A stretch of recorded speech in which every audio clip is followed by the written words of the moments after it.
Hi everyone, today I'm here to talk to you about how and why we become so disconnected from ourselves. So just a little bit of a background story or background information. Every second, 2 million pieces of information comes through to our unconscious mind and is stored there. All 2 million pieces every second. So if you think about it, in 5 seconds, you've just stored 10 million pieces of information, which is a lot. Now, our unconscious mind is very symbolic and it loves puzzles. Think of your unconscious mind as like the ultimate puzzle master.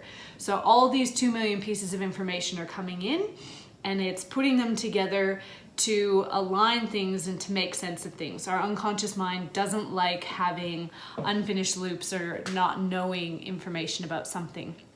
And so it puts all this information together and it gives us a feeling.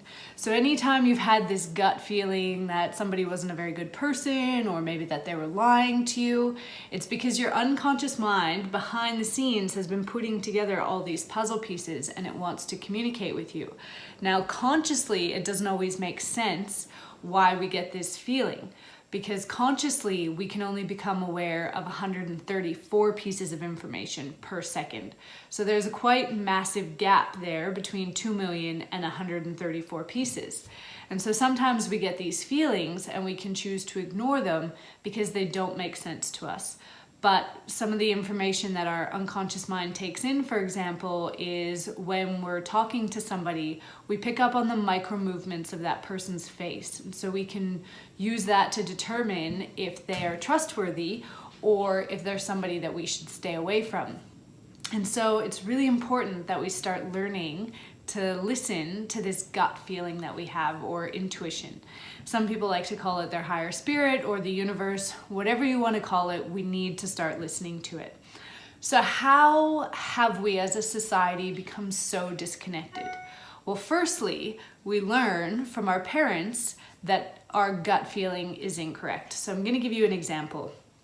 Say you're really stressed and you come home, but obviously you don't want to dump your problems on your children. So you come home and you're visibly a little bit upset, but energetically your heart is vibrating between beats, which is what happens when we have negative emotions, and you're giving out the vibe that you're very stressed out. And anybody in your immediate environment can sense that. Now, what'll happen is, the kid will come in and they'll pick up in their body, they'll pick up on that sensation and they'll get this kind of stressful, yucky feeling in their body.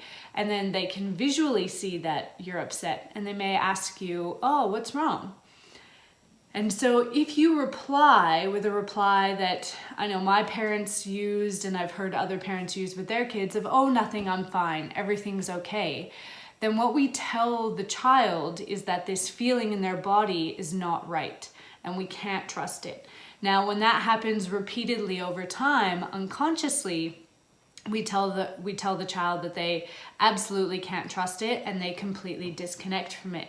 Now, as a society as well, we're constantly then being bombarded with messages all over the place telling us how we feel, telling us how we should feel, telling us what to think, telling us what we are thinking. And so these are all culprits in leading us down the road of becoming disconnected from our intuition. Now, some other things that can cause us to become disconnected from our intuition is if we have certain limiting beliefs. So say we have people-pleasing behavior, which is one that kind of keeps coming up for me in my environment and with my clients. And so I know that that's something that I need to talk about. So people-pleasing behavior causes us not to do what's right for us, but to put everybody else first. And then we have no energy left in the tank at the end of the day to help other people.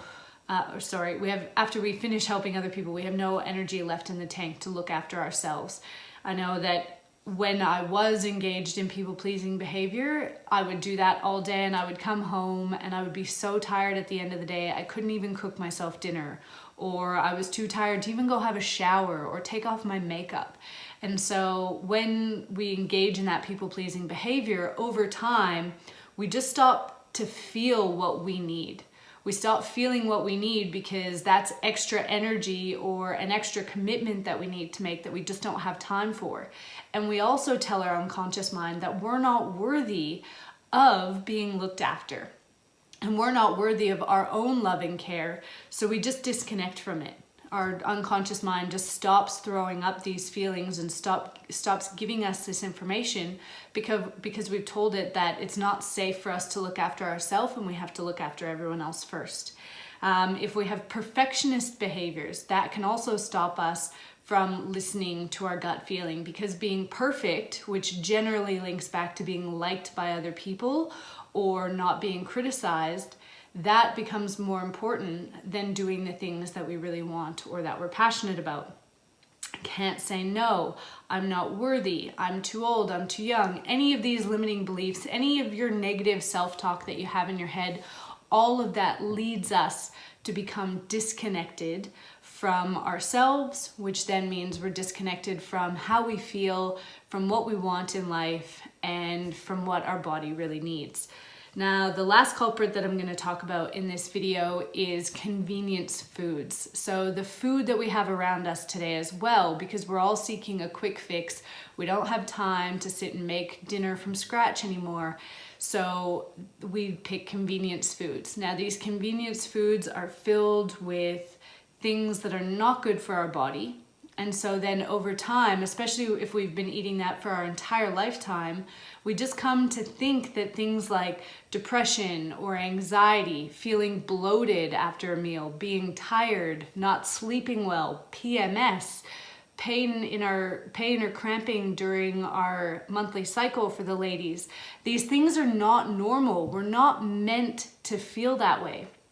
I remember last year I was working with a girls football team in Australia, and I had them fill in a food journal for a week, and I asked them how they felt 2 hours after they ate, and they kept coming back to me with normal. And I was like, well, but what does normal mean? How can you put that into words? And they're like, well, every time I eat a bowl of pasta, I feel tired and I feel bloated and I have gas. Well, that's not what our bodies are meant to be feeling after we eat.